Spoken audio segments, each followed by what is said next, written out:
વડોદરામાં નારાયણ રેકી સત્સંગ પરિવાર દ્વારા રાજેશ્વરીજી મોદી જે છે તે વડોદરાના મહેમાન બન્યા હતા. એનઆરએસપીની સ્થાપના શ્રીમતી દ્વારા કરવામાં આવી છે. રાજેશ્વરીજી મોદીને પ્રેમથી રાજદીદી કહે છે. તે recce grand master, acupressure practitioner અને ઉત્તમ કાઉન્સિલર છે. એનઆરએસપી સતયુગ લાવવા માટે સતત કામ કરે છે, ને જ્યાં લોકો વિચારો, શબ્દો અને કાર્યોમાં સકારાત્મક હોય છે.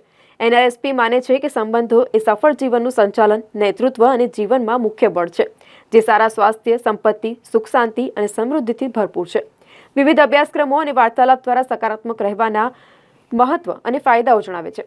ત્યારે રાજેશ્વરીજી મોદી વડોદરાના 2 દિવસના મહેમાન બન્યા છે. નારાયણ રેકી સત્સંગ પરિવાર દ્વારા આજરોજ રેલવે સ્ટેશન પર તેમનું ભવ્ય સ્વાગત અને રેલીનું આયોજન કરવામાં આવ્યું. તેમાં નારાયણ રેકી સત્સંગ પરિવારના દીપા અગ્રવાલ, રીતુ અગ્રવાલ સહિતના સભ્યો મોટી સંખ્યામાં ઉપસ્થિત રહ્યા હતા.